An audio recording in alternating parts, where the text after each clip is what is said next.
Hola, ¿cómo están? ¿Me ven? Si hay alguien por ahí, dice, estamos avisando a tus seguidores. Entró Rocío. Hola Rocío, ¿cómo estás? ¿Me saludas? Gusto también en saludarte. Se están uniendo ahí amigas y amigos. Burbuja de jabón.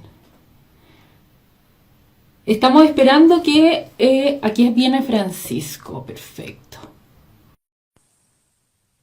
Viene ingresando Francisco.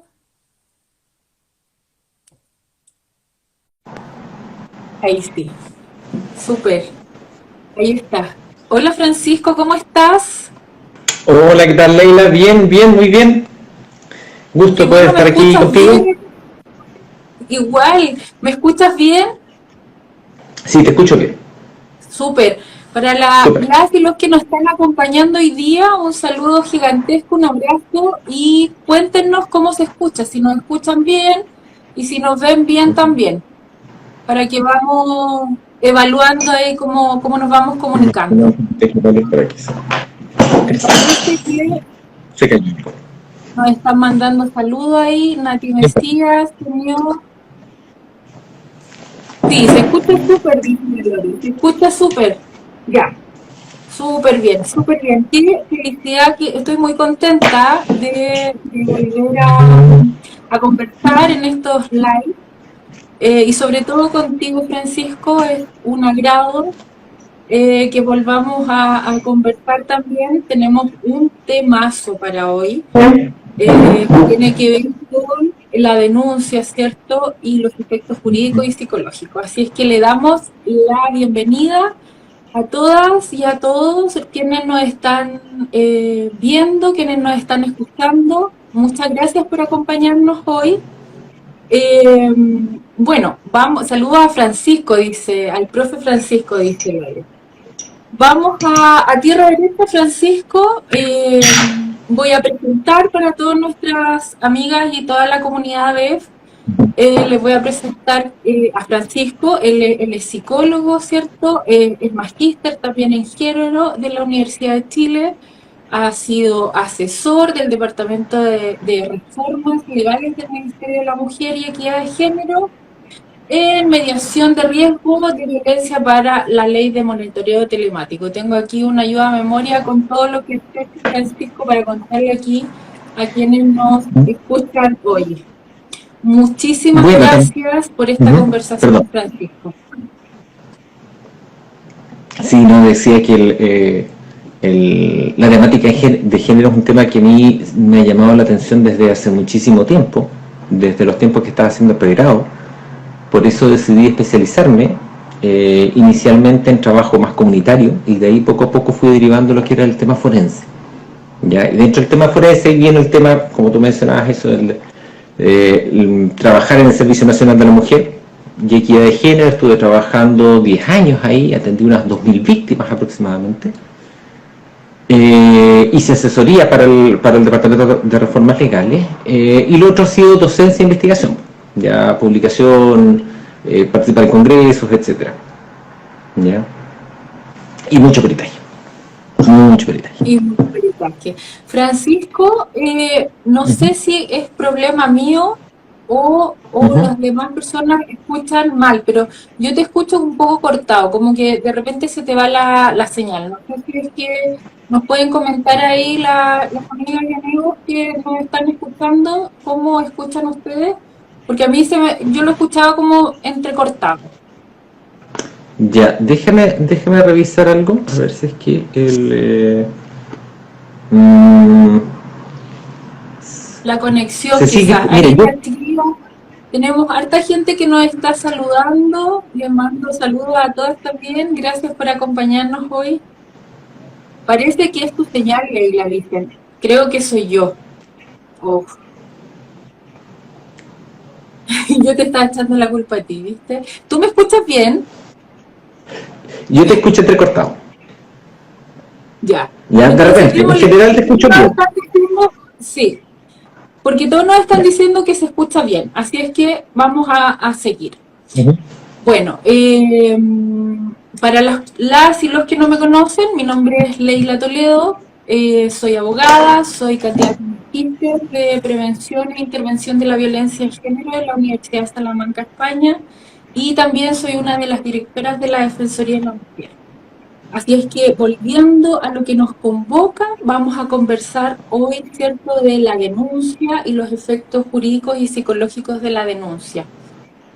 ¿Por qué quisimos hablar de este tema primero? ¿Por qué la denuncia, cierto? La denuncia es un acto que tiene varios efectos, como dice el nombre de este live, tiene efectos para la víctima que son jurídicos, ¿cierto? Pero también tiene efectos psicológicos. ¿Por qué cuando se mezcla a veces siempre con la denuncia, con la revelación? Entonces, para que podamos entender, Francisco, cómo, qué es la denuncia, qué es la revelación, las etapas, etcétera, cuéntanos primero, por favor, ¿qué es la revelación? La revelación consiste en el momento en el cual la situación, el delito, y particularmente la violencia que una mujer de la cual está siendo objeto, es informada o toma conocimiento, más bien dicho, quienes están a su alrededor. Y cuando estoy diciendo quienes están a su alrededor, me refiero, por un lado, a las personas que forman parte de su familia, forman parte de sus amistades, etcétera, su círculo cercano, pero también ese conocimiento lo pueden tener las instituciones, ¿ya? Y hay dos tipos de revelaciones. Por un lado, cuando la persona voluntariamente cuenta, por ejemplo, va donde su amiga y le cuenta, o va donde su hermana y le cuenta, etcétera, o cuando los demás se enteran sin que ella quiera. El ejemplo más clásico es cuando está siendo víctima de violencia dentro de su casa y un vecino o vecina se da cuenta de los gritos, de los destrozos, llama a carabineros llegan. Y ahí se enteran de que hay situación de violencia, ¿ya? Entonces tenemos esas dos modalidades, ¿ya? Que puede ser voluntaria, puede no ser voluntaria, puede ser hacia las personas cercanas o puede ser informado, pueden darse cuenta las instituciones, ¿ya? Y de esa revelación puede surgir eventualmente la situación de la denuncia propiamente tal. Y ahí empieza a operar entonces el marco legal, marco jurídico. Francisco, ahora que tú me hablas de la revelación, se me vienen a la memoria muchas historias, muchos relatos de mujeres que hemos atendido en la Defensoría de la Mujer y que yo principalmente en otros espacios también lo he realizado, que al momento de que se produce la revelación, al momento al momento en que cuentan, ¿cierto? En que comunican, en que cuentan lo que la experiencia traumática o la experiencia violenta que han vivido, hay dos efectos, ¿cierto? Por un lado, por lo jurídico, como habíamos conversado, tiene un efecto inicial, un proceso penal. No sé si escuchas bien tú, Francisco. Perdón, disculpa, justo como sonó ese timbre, no alcancé a escuchar lo último que me mencionaste. Ya. Pero, ¿me estabas escuchando bien antes cuando estábamos? Sí, te estaba escuchando hasta el timbre. Ya, perfecto, súper. Bueno, entonces, en estas historias, en estos relatos, muchas veces las mujeres comentan que han sido acogidas de manera adecuada o inadecuada. Y la gran cantidad de veces es inadecuada. ¿Tú nos podrías comentar cuándo sería una acogida inadecuada para al momento de una revelación? Mira, como decía, hay distintos tipos de revelación. Y yo quiero hacer la diferencia, primero que nada, entre la revelación a las personas cercanas, hermanos, familiares, amistades, etcétera, que hay instancias institucionales, porque aquí estamos hablando de contextos diferentes, ¿ya? Pensemos en el caso probablemente más cercano a las personas que están participando en este momento en el live, que dice relación con enterarse de primera fuente directamente, ya sea porque escuché, porque vi o porque me lo cuenta la persona, de que está siendo víctima de violencia. ¿Qué podemos hacer? ¿Ya? hay algunas reglas que son como bien claras, que son bien importantes. La primera dice relación con una situación de respeto, ¿ya? Respeto hacia la persona y su vivencia. Cuando uno escucha violencia, no está escuchando cualquier cosa. Ya no está escuchando la última noticia del día, etc. Estamos hablando de eventos dolorosos, difíciles, que nos pueden producir angustia, ¿ya? Y a veces, cuando sabemos todo el daño que está, o podemos intuir el daño que está sufriendo la persona, el dolor, el peligro en el cual se encuentra, nos podemos entrar a desesperar, ¿ya? Y cuando nos desesperamos, entonces va a pasar que nos podemos apresurar a la persona que nos cuente. También podemos ponernos a retarla, a cuestionarla. ¿Por qué no me contaste antes? ¿Pero cómo se te ocurrió hacer eso? Tanto tiempo, siempre, si es que ese hombre yo siempre te dije que no te servía, etcétera, etcétera, etcétera. Una víctima lo último que necesita es que la reten. No necesita que la reten, ¿ya? No necesita que la cuestionen. Por supuesto, ha cometido errores. Obviamente no estaríamos en la situación tan grave, ¿ya? Si todo se hubiese hecho bien. Pero el hecho que haya cometido errores no significa que la vayamos a retar. Primero que nada tenemos que acogerla, tenemos que escucharla, tenemos que, por sobre todo, y esto es lo que las víctimas siempre es lo que más dicen, por favor que me crean. ¿Ya? Necesito a alguien que me cree, que no me cuestione, ¿ya? Y ahí está nosotros, escuchando, acogiendo, aceptando, conteniendo también. Y nos pasa mucho que precisamente por esta situación de angustia que podemos desarrollar, empezamos a decirle cosas a las personas, a la víctima. Nos dan ganas de decirle, mira, yo también he pasado por lo mismo, entiendo tu sufrimiento, esto vamos a salir rápido. No, la víctima no necesita que la curemos, ¿ya? Normalmente cuando uno se pone a hablar, en realidad la gente se pone a hablar para calmar su propia angustia, ¿ya? Pero si nos centramos en la angustia del otro, el dolor del otro, la culpa del otro, de la otra, entonces lo que vamos a hacer es escuchar, primero silencio, colocar la oreja, ¿ya? Acoger, y una vez que la persona nos ha contado, podemos explorar algunas cosas, no necesariamente entrar en grandes detalles, ¿ya? Escuchar las formas de violencia que han ocurrido, que ella nos quiera contar. Y lo segundo, que es súper importante, es entrar a hablar de cuáles son las decisiones que vamos a tomar, ¿ya? Para salir de la violencia.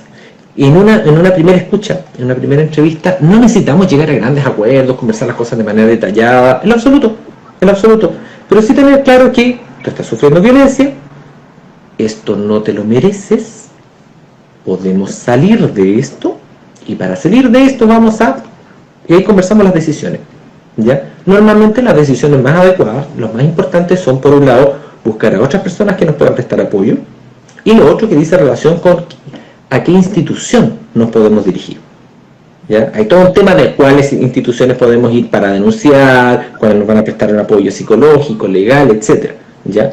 Pero eso es lo importante particularmente en una primera acogida, ya cuando escuchamos un familiar, una amistad, una persona cercana a nosotros que nos está contando la situación de violencia, que nos cuente la forma de violencia, la persona se sintió acogida, le transmitimos que no es su culpa, que fue bueno que lo contó, y tomamos algunos breves acuerdos de cuál va a ser el siguiente paso. Y por último, lo otro que es súper importante, no solamente haberla escuchado, sino que también después hacer el seguimiento. O sea, si acordamos que le va a contar, por ejemplo, le va a contar a la mamá en 3 días, entonces al tercer día, cuarto día, le llamamos y le preguntamos, nos acercamos, oye, ¿hablaste con tu mamá? ¿Cómo reaccionó? ¿Lo hiciste? ¿No lo hiciste? ¿Qué pasó? Etcétera. ¿Ya? Ese es el formato básico para acoger a una víctima de violencia, cuando nos ha develado la situación de manera directa. Perfecto. Creo que esa información, Francisco, es muy, muy, muy relevante para las víctimas, pero también para quienes sufren violencia. Me están haciendo una pregunta acá, a ver, no alcancé a mirarla, perdón, pero no alcancé a mirar, si pueden hacérmela de nuevo. Vi que se estaba refiriendo a cómo una mujer sabe si es que ha sido víctima de violencia. Ya, alcanzaste a leerlo, súper. Sí. Sí, qué bueno, qué bueno que hace la pregunta, porque la develación puede encontrar a la mujer en dos posiciones distintas, ¿ya? La primera posición es lo que podríamos, el primer estadio, el primer nivel, esto va por nivel, ¿ya? El primer nivel es de la mujer culpable, ¿ya? Una mujer que no sabe que algo malo está ocurriendo, pero no tiene claridad completa de qué, ¿ya? Que está siendo dañada por la situación, pero no sabe cuánto, se siente culpable, siente que la situación es su responsabilidad, ¿ya? Hay muchos procesos de negación, de minimización, de normalización, en realidad no es para tanto, estas cosas pasan en todas las parejas, nadie dijo que el matrimonio era fácil, si le colocamos el hombro, los dos podemos salir de adelante, este problema que estamos teniendo, ¿ya? Estamos teniendo, cuando en realidad es problema del agresor, no es problema de la víctima, ¿ya? Puede encontrar a la mujer entonces en el estadio 1, que es víctima. El segundo estadio ocurre cuando la mujer se da cuenta de que es violencia, o sea, me están haciendo algo que nunca debieron haberme hecho, ¿ya? Y ahí la mujer se da cuenta que es víctima, y ahí lo que predomina, más que la culpa, hay culpa, pero menos, ya, más que la culpa es la sensación de, muchas veces de miedo, de chuta, estoy en peligro, ¿ya? Yo te puedo decir que a mí me pasaba en este centro de víctimas. A ver, los psicólogos somos conocidos porque tranquilizamos gente, por decirlo de alguna manera, ¿ya? Pero a mí me tocaba conversar con un usuario que yo le decía, mire, ¿sabe qué? Mi pega en estos momentos no es bajarle el miedo, es aumentarle el miedo. Yo quiero que sienta miedo, porque en realidad está metida en un problema tan grande, es tanto el peligro, que quiero que se empiece a asustar, ¿ya? Y no para que se sienta mal, ¿cierto? No es ser alguien malvado, sino que quiero que se asuste para que se dé cuenta del problema y tome medidas para protegerse. ¿Ya? Yo puedo tomar medidas para ello. Aquí estoy con la institución, podemos conversar una serie de cosas, pero aquí es súper importante que usted tome conciencia. ¿Ya? Entonces, la mujer que tomó conciencia del peligro, entonces pasa a ser víctima. Ya cuando ya ha superado la violencia, al menos los elementos más fundamentales, pasa a ser sobreviviente. Y aquella que superó todo, ¿ya? Y sacó lecciones, etcétera, pasa a ser viviente. Este es un modelo que han utilizado algunos colegas ya para entender el concepto de violencia. Entonces, podemos encontrar, cuando una mujer devela, puede encontrarse fundamentalmente culpable o víctima, ¿ya? Y a partir de una serie de factores que entran a jugar, vamos a poder actuar mejor. Con respecto a las formas de violencia, yo quiero mencionar primero que nada que qué es lo que entendemos por violencia ha ido cambiando a lo largo del tiempo. Así es. ¿Ya? Si uno hablaba hace 20 años atrás, se hablaba de violencia doméstica o violencia intrafamiliar, hoy día entendemos que es violencia contra las mujeres en el contexto de pareja, o sea, un proceso social más grande, patriarcal, que se expresa en el contexto de pareja. Pero cuando uno hablaba de violencia doméstica 20, 30 años atrás, decía, claro, violencia psicológica y física. Después se empezó a agregar violencia sexual. Después se empezó a hablar de violencia económica, ¿ya? Y cuáles eran cada una de esas formas, también esa lista empezó a alargarse. Y eso ocurre porque la sociedad civil se ha movilizado, ¿ya? El sistema jurídico siempre va un poco más atrás de los cambios sociales, va ordenando lo que ya está, ¿ya? Y los movimientos sociales, el movimiento feminista en particular, junto con la academia, entonces va construyendo esto.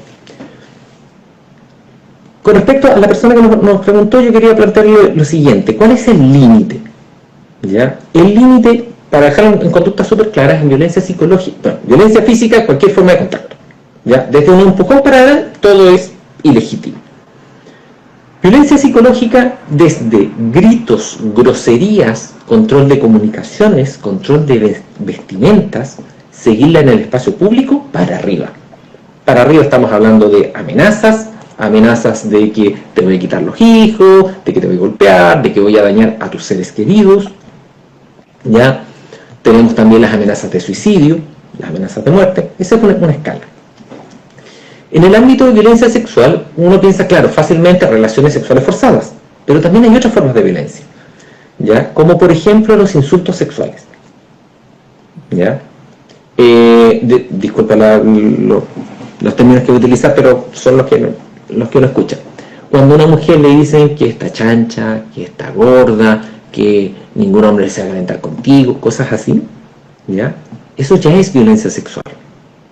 Esos son insultos sexuales, ¿ya? Y tenemos también la violencia económica, en donde no es solamente, no sé, quitar plata, por decirlo de alguna manera, sino que obstaculizar que la mujer pueda trabajar, que pueda ir a capacitación y ascender dentro de su organización. Esas son formas de violencia, estoy hablando de las más suaves. Las formas más severas, esas son más fácilmente identificables y, bueno, obviamente terminamos con el femicidio. Sí, bueno, estamos conversando para los amigos y las amigas que nos están escuchando hoy, estamos conversando sobre la denuncia y los efectos jurídicos y psicológicos que produce la denuncia. Hablamos de la develación, ¿cierto? Y bueno, empezamos a hablar de violencia, nos desviamos un pequeñín en la conversación, pero Francisco, volviendo a la develación, un poco abordaste con la respuesta anterior, pero creo que sería súper importante que pudiésemos mencionar como con mayor detalle cuáles son los factores que pudiesen favorecer o dificultar la develación, porque creo que es importante que quienes rodean o quienes puedan estar cercanas a una víctima de violencia lo tengan en consideración. Sí, hay que hacer la diferencia, por supuesto, entre develación y denuncia, ¿ya? Cuando estamos hablando de denuncia, cuando le estamos entrando a comunicar entonces al sistema judicial de que se ha cometido un delito, ¿ya? Y el hecho que los que estén a mi alrededor sepan, o las instituciones sepan, no significa que se coloque una denuncia, ¿ya? Hay un paso, ¿ya? ¿Cuáles son los factores que favorecen o que dificultan que esto pueda estar ocurriendo? ¿Ya? En primer lugar, hay factores favorecedores que podríamos llamar factores internos, ¿ya? Una mujer devela, denuncia y se mantiene en el proceso, primero que nada, cuando se da cuenta de que esto ya no va más. El agresor no va a cambiar, la violencia no se va a detener, ¿ya? Y esta situación es insostenible. ¿Qué es lo que las mujeres entienden por insostenible? Varía. Hay mujeres que dicen, esto ya no va más el día que me pegaron. Yo puedo aguantar gritos, groserías, pero si me toca mi cuerpo, eso no lo puedo aguantar. Hay otras mujeres en donde el límite es que su hijo le diga, mamá, ¿sabes qué? ¿Por qué no te separas? Yo te veo cómo está, cómo mi papá te grita, te pega, etcétera, etcétera, etcétera. Y dicen, mis hijos están dañados, ¿ya? Otras mujeres es cuando ya el vecindario supo o el colegio del niño supo, ¿ya? Hay límite. Otros factores que favorecen que la mujer devele, denuncie y se mantenga en ello cuando va desarrollando suficiente enojo, ¿ya? Dentro del proceso de terapia, una de las cosas que uno tiene que manejar es el enojo. Hay mujeres que tienen que aprender a enojarse, ¿ya? El enojo es un gran antídoto contra el miedo. ¿Nos puedes contar un poco de eso? ¿Por qué tienen que aprender a enojarse? Porque el enojo podría entenderse socialmente que no está bien, ¿cierto? Además, las mujeres siempre nos han enseñado desde pequeñas a ser muy correctas, no enojarnos, ojalá ser muy amables y evitar cualquier tipo de conflicto. Entonces, que nos digas, por otro lado, que enojarse es importante, creo que tenemos que hacer un punto ahí. Claro, lo que pasa es lo siguiente, a ver, el enojo, ¿en qué consiste el enojo? El enojo es la sensación, es la emoción que resulta de sentir que estoy viviendo una injusticia.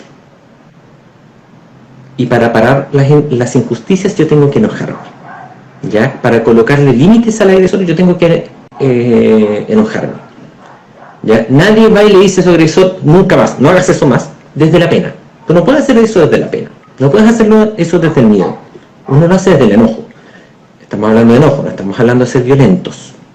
Ya nunca a una víctima le hemos dicho se violenta, grítale, golpéalo, no, nada. Pero sí colocar el límite. Hay momentos en que hay que colocar límites de distintas maneras, ¿ya? Entonces, cuando esa mujer hace ese enojo que normalmente está súper reprimido, ya por lo social, por el mismo agresor, esa mujer hace emerger ese enojo, tiene la energía suficiente entonces para colocar la denuncia, para separarse, colocar las medidas de protección, tomar, tratar de volver a tener trabajo como lo tenía antes, etcétera. El enojo moviliza mucho a la gente. Ya cuando es bien canalizado, el enojo es muy útil. ¿Ya? Entonces una mujer que sabe enojarse con su agresor y sabe canalizar ese enojo en acciones útiles, es una mujer que entonces tiene mucho más facilidad para develar, para denunciar, para mantenerse. ¿Ya? También ayuda el hecho de que una mujer tenga metas y proyectos propios. ¿Ya? Una mujer que quiere tener su propio trabajo, quiere tener su propio proyecto de vida, claro, en pareja por supuesto, pero quiere tener ciertas cosas para sí, para sus hijos, para su familia. Y no solamente como madre o como pareja, sino que como mujer, como persona en sí misma. ¿Ya? Esos son factores que van a ayudar. Y otros factores son impulsores, ya que tienen que ver más con factores, con situaciones externas, dice relación con ciertos factores materiales básicos, ¿ya? Y aquí no estoy hablando de que una persona tenga que ser rica, tenga que ser acomodada, burguesa para poder salir de la violencia, sino que simplemente controlar ciertas cuestiones, tener ingresos propios, ¿ya? Un factor que a mí me tocó ver mucho es el control respecto de la vivienda. ¿Ya? No es lo mismo que el arriendo esté a nombre de él a que esté a nombre de ella.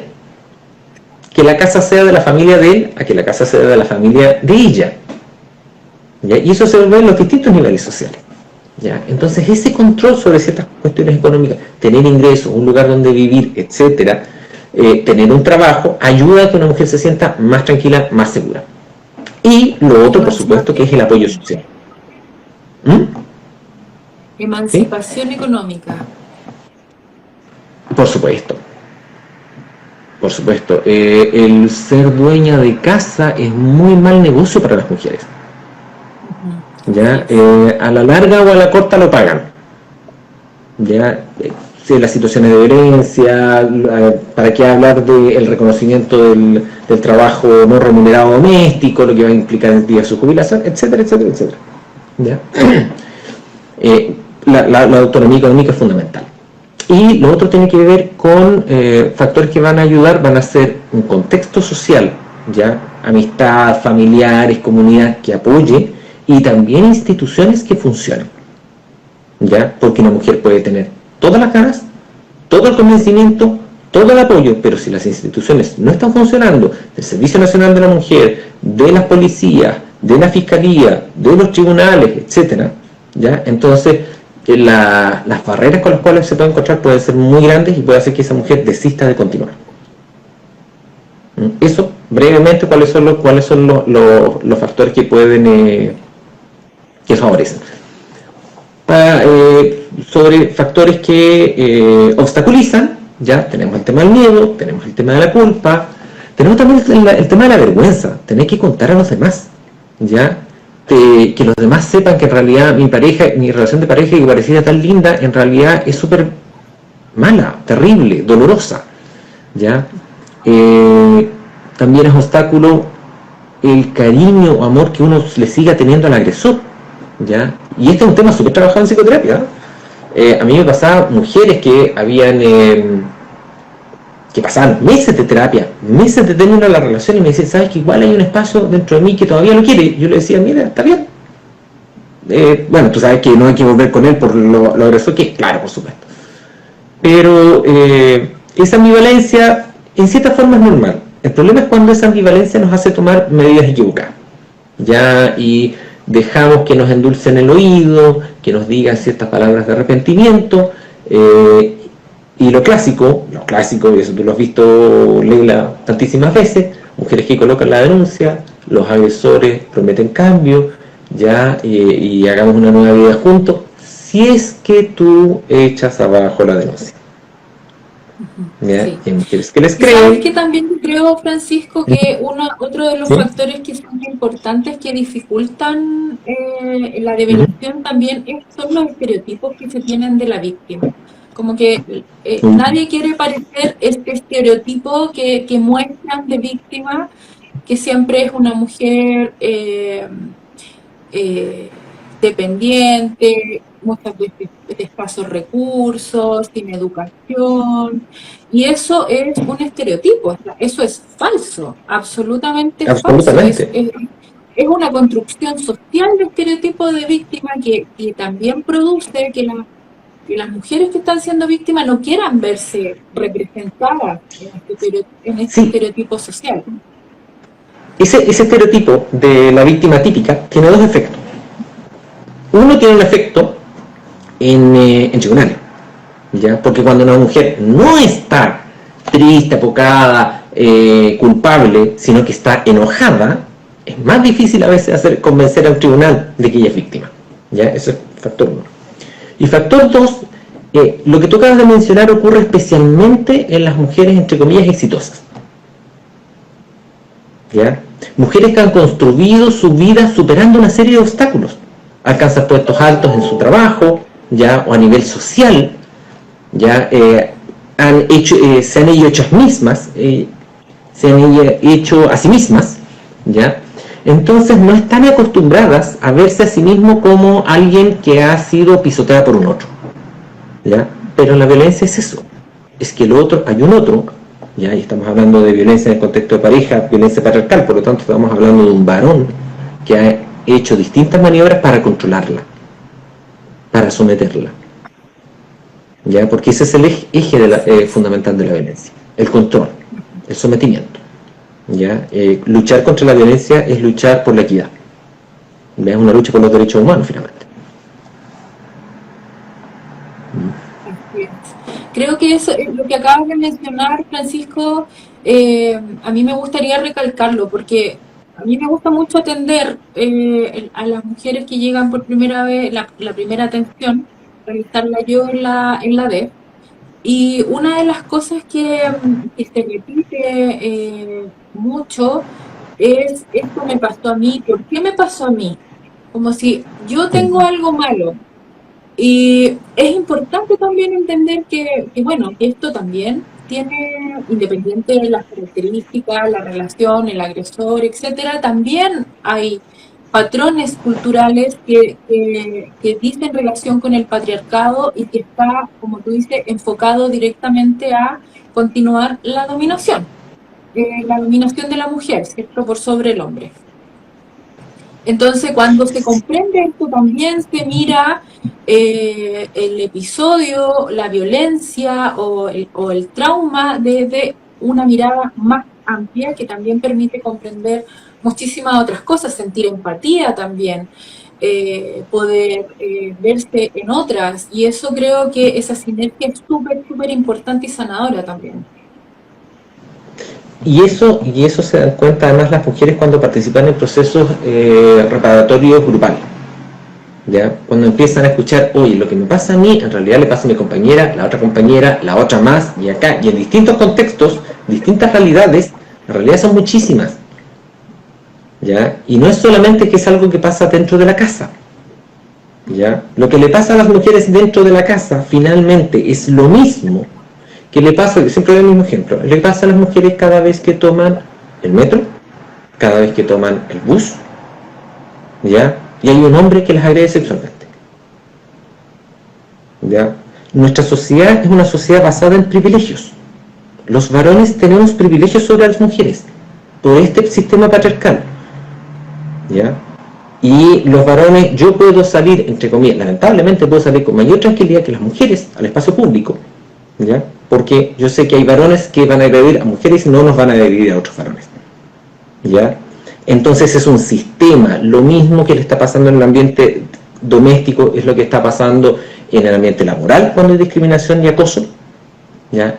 Lo que pasa, que decía, en la calle y en tantos espacios más, ¿ya? Si hay algo que nos ha mostrado el movimiento feminista, dijo hace varias décadas atrás, y tenía toda la razón, es que lo personal es político. Lo que está pasando, lo que le pasa en el cuerpo a las mujeres, en la familia, en el hogar a las mujeres, en realidad es algo que tiene que ver con cómo nos hemos organizado como sociedad, ¿ya? Por lo tanto, cada vez que uno como psicólogo hace psicoterapia, no solamente hace un acto curativo, sino que también es un acto político.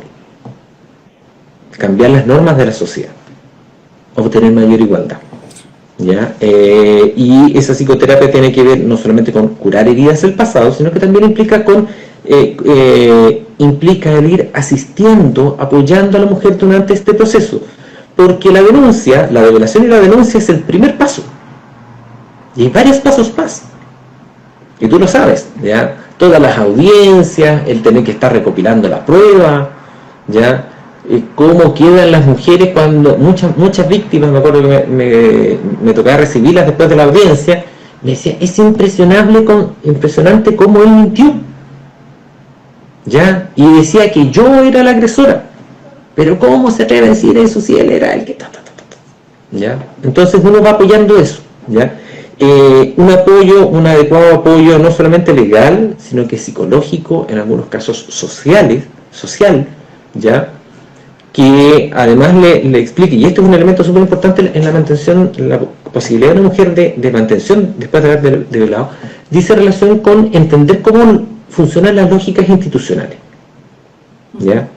Porque cuando una mujer denuncia, empieza a contactarse con una serie de organismos que no tenía idea que existían, que no entienden las lógicas y los tiempos, ¿ya? Porque resulta que, tú lo sabes mucho mejor que yo, que si el delito, si la denuncia pasó a tribunal de familia, tiene unos tiempos, porque esto se resuelve en semanas o meses, ¿ya? Y si pasa a fiscalía, entonces esto se puede demorar 2 años, ¿ya? Incluso más. Así es. Así es. ¿Ya? Entonces uno le va explicando eso, y la mujer que no entiende, nadie se lo explica, es una clara candidata a abandonar el proceso. Por eso es importante estas conversaciones, yo creo que son fundamentales para orientar a mujeres que puedan estar viviendo situaciones de violencia y no entienden cuáles son los pasos a seguir, tienen miedo, están asustadas quizás o están desorientadas sin saber qué es lo que pueden hacer. También para las personas que la rodean, saber cómo abordarla y también reconocer la necesidad de que vamos avanzando como sociedad en identificar estas situaciones, en entender como que son urgentes, como que son atendibles de manera primordial, ¿cierto?, por todas las instituciones, porque efectivamente cuando una mujer hace una denuncia es el primer paso, pero de ahí vienen, es un tremendo paso, por supuesto, para llegar a ese momento es un tremendo paso gigantesco, pero es el primero. Dentro de un proceso judicial me refiero, ¿cierto? Es el primero para empezar todo un proceso que muchas veces no se entiende, que es engorroso, que como tú dices, no se entrega la información a tiempo o de manera adecuada. Entonces es indispensable que vamos conversando sobre estas cosas y compartiéndolo para que podamos ayudar en caso de que sea necesario. Francisco, te quería preguntar, volviendo a la develación, porque a mí me parece que la develación es un temazo muy, muy importante. La idea de que el momento de la develación siempre se va a anclar, ¿cierto?, al trauma y va a influir en el proceso de resignificación de la experiencia traumática, en el proceso terapéutico, etcétera. Me gustaría preguntarte cuáles son las implicancias psicológicas que tiene una develación. A ver, lo voy a plantear de la siguiente manera. Depende de cómo los demás reciban mi develación, es cómo va a ser mi experiencia. Si yo tengo un entorno que me acoge, que me escucha, que me da apoyo emocional, me da información. Hay 3 tipos de apoyo. 1, colocar el hombro, el apoyo emocional. 2, darme información. Mira, puedes ir a tal institución, funciona en tal horario, es más fácil por este lado, etc. Y también el apoyo material. ¿Ya? Si tenemos un entorno emocional que nos va a estar apoyando, un entorno cercano, ¿ya? Amistades, vecinos, familiares, etc. Y por otro lado, instituciones que funcionan como corresponde, entonces la develación va a ser un acto liberador, ¿ya?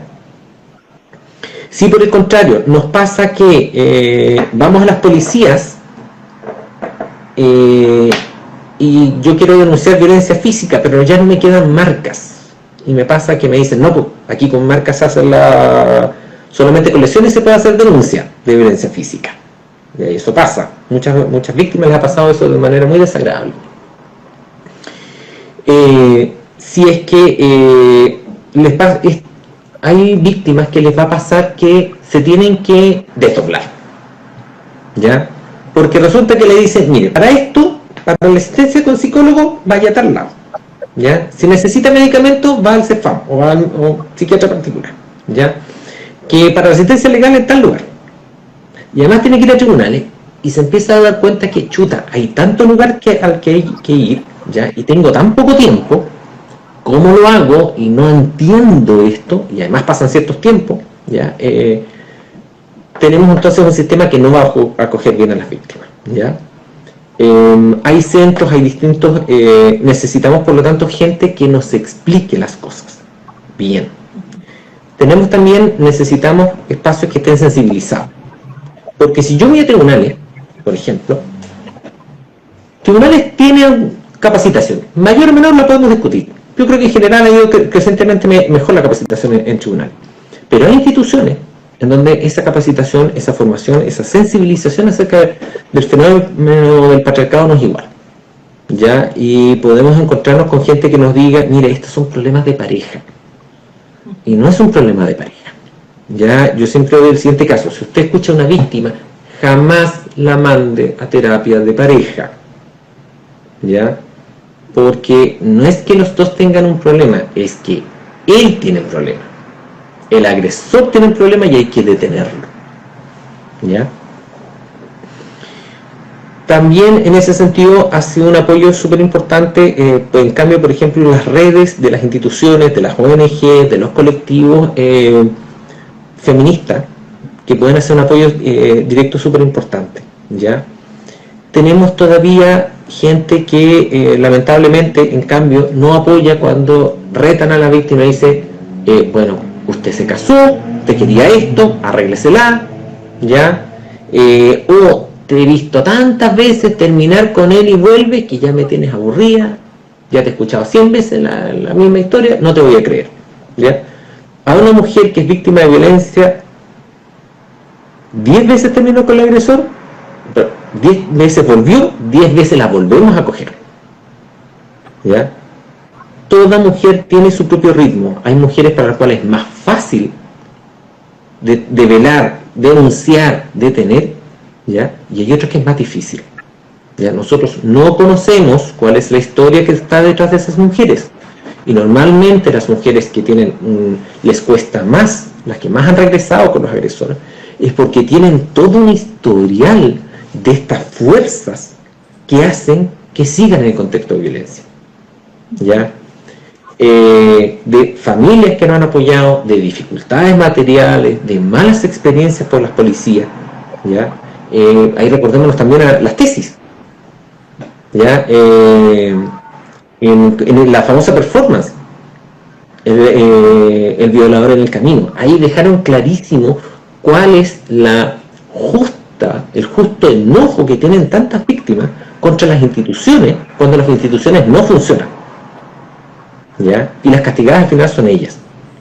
Entonces, una víctima necesita apoyo siempre. A veces podrá ser más fácil, a veces podrá ser más difícil, pero necesitan apoyo siempre. Si uno como profesional sabe evaluar bien la situación, ¿ya? El riesgo, los niveles de violencia, la historia, el nivel de traumatización que la víctima presenta, entonces vamos a poder dar esa asesoría, ¿ya? Siempre se puede salir de la violencia, y eso quiero decírselo a todas las mujeres que nos están escuchando, ¿ya? A todas las personas que están escuchando. Siempre existe la posibilidad. A veces es más fácil, a veces es más difícil, a veces podrá resolverse rápido, otras veces nos tomará años, pero se puede. Lo que pasa es que hay que movilizar la cantidad de recursos suficiente, ¿ya? Pero se puede. Y por sobre todo, la violencia nunca estuvo. Y las instituciones tienen que funcionar también como corresponden, porque, claro, yo siento a veces que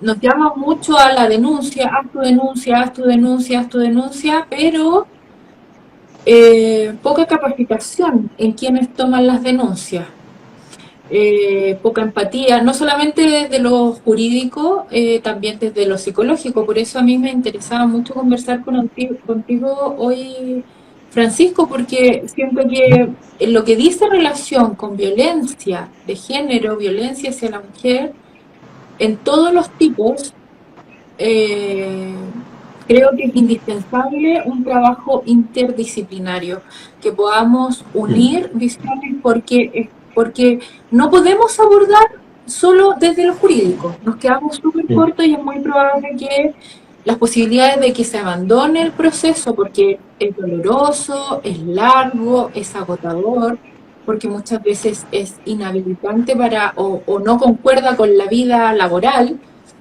Entonces, si quedamos cojo con el acompañamiento, ¿cierto? Con la terapia psicológica, hay muchas posibilidades de que esto sea demasiado para cualquier persona. Para la mujer que viene de violencia, de momentos dolorosos, es mucho. Entonces tiene que ir el acompañamiento. Y por supuesto, desde lo psicológico es indispensable que se le entregue la información también de dónde denunciar, cómo denunciar, cuáles son los canales más adecuados para las denuncias. Nosotras en la Defensoría de la Mujer siempre hacemos algunas recomendaciones en cuanto a la denuncia. Eh, Existen distintos organismos, ¿cierto?, donde se puede denunciar.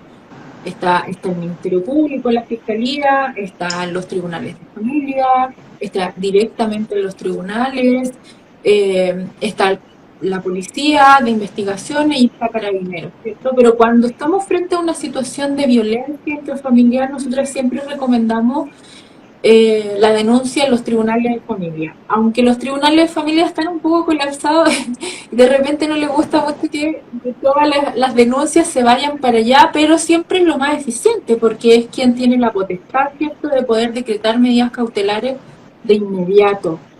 Prohibición de acercamiento, salida inmediata del hogar, rondas periódicas, teléfono prioritario, todas estas medidas que son indispensables para que una vez que la víctima, que la mujer haga la denuncia, pueda efectivamente tener el resguardo necesario.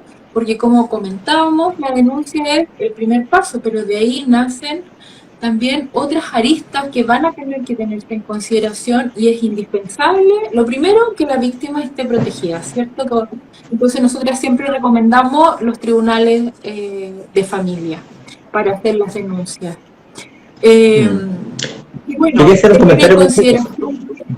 Sí, sí, cuéntame, Francisco. Mira, yo todas las víctimas que me ha tocado entrevistar, conversar, yo siempre les he dicho, vaya a conversar con abogado o abogada.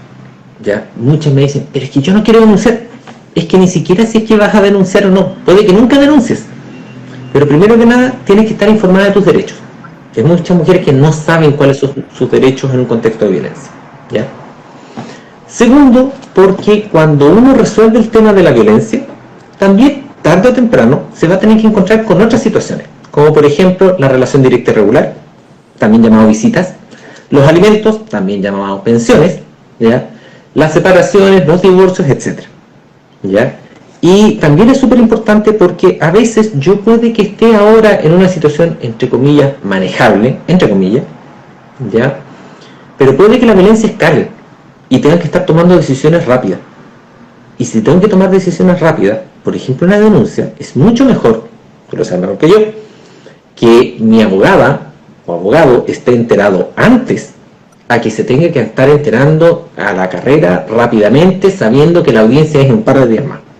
¿Ya? Y ahí el tipo de trámites o medidas es más difícil tomar. ¿Ya?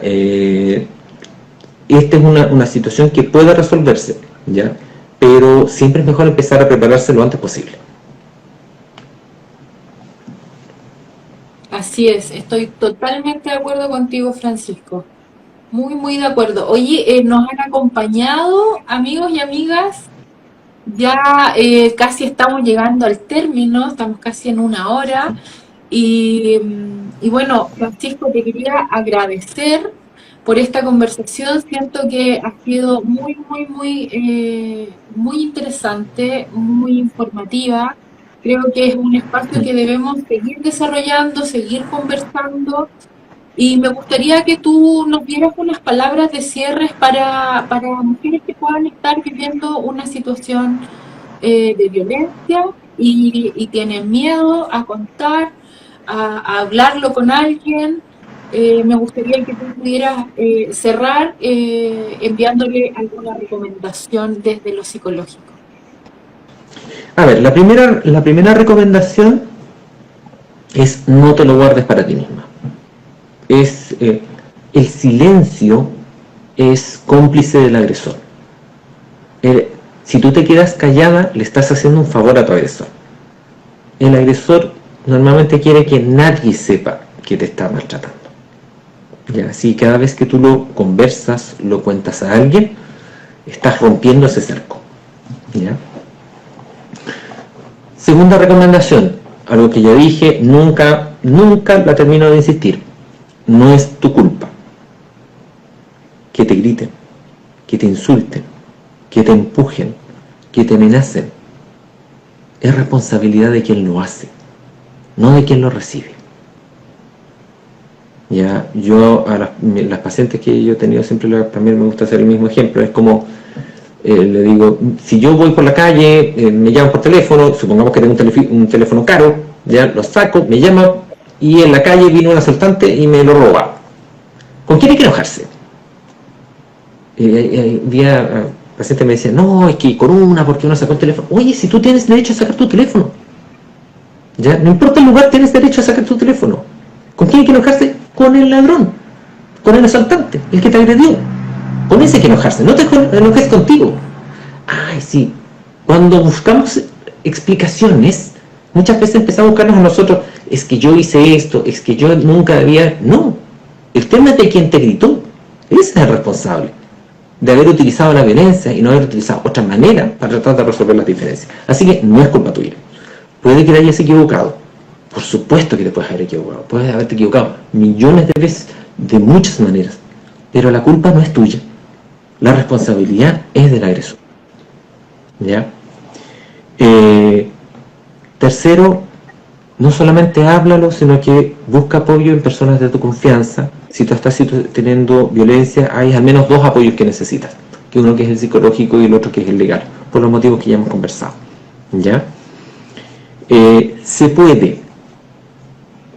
Hay si las personas que están participando en este live supieran las cosas que a mí me tocó ver en el Centro de la Mujer, mujeres que uno decía, pero ¿cómo va a poder salir de esto tan difícil, con tanto problema que tiene encima? Y salían, podían, salían. Ya, yo vi una mujer que había sufrido todas las formas de violencia que puede existir, el catálogo completo lo había tenido, ya, con todos los tipos de daño que te puedes imaginar, una situación de pobreza increíble, y salió, y a pesar de todo salió, ya, porque fue constante. ¿Ya? Porque vio dónde había que recibir apoyo, recibió el apoyo y se mantuvo. ¿Ya? Y cuando alguna vez cayó y cometió un error, se volvió a levantar, reconoció, cometió un error, no había vuelto con él, sigamos. Así que sí, existe esa posibilidad. Reclama todo lo que quieras. Esa es la otra. ¿Ya? El enojo, reclama a las instituciones todo lo que quieras. ¿Ya? Una mujer que reclama, una mujer que enciende el fuego del enojo ante la injusticia, es la mujer que va a salir adelante. ¿Ya? Y si alguien no sabe recepcionar tu enojo o tu reclamo, entonces no entiende qué es la situación de la violencia. Porque la violencia, lo mínimo es reclamar por ella. Eso nos va a hacer libres. Muchísimas gracias, Francisco, por esta conversación tan interesante. Muchísimas gracias a todas y a todos los que nos han acompañado esta noche. Ojalá se haya escuchado bien. Yo tuve algunas dificultades de audio. Ojalá se haya escuchado completa, porque de verdad creo que es muy, muy importante esta conversación. Te quiero dar las gracias nuevamente, gracias a todas y a todos, y espero que esta información les sirva, puedan compartirla, pueden comentarla también, si es que tienen alguna consulta. Luego de esta conversación pueden escribirnos a nuestro correo contacto@defensoriadelamujer.cl, pueden escribirnos también en las redes sociales. Y bueno, un abrazo grande y muchísimas gracias de nuevo. Muchísimas gracias a ti, Leila, por la posibilidad.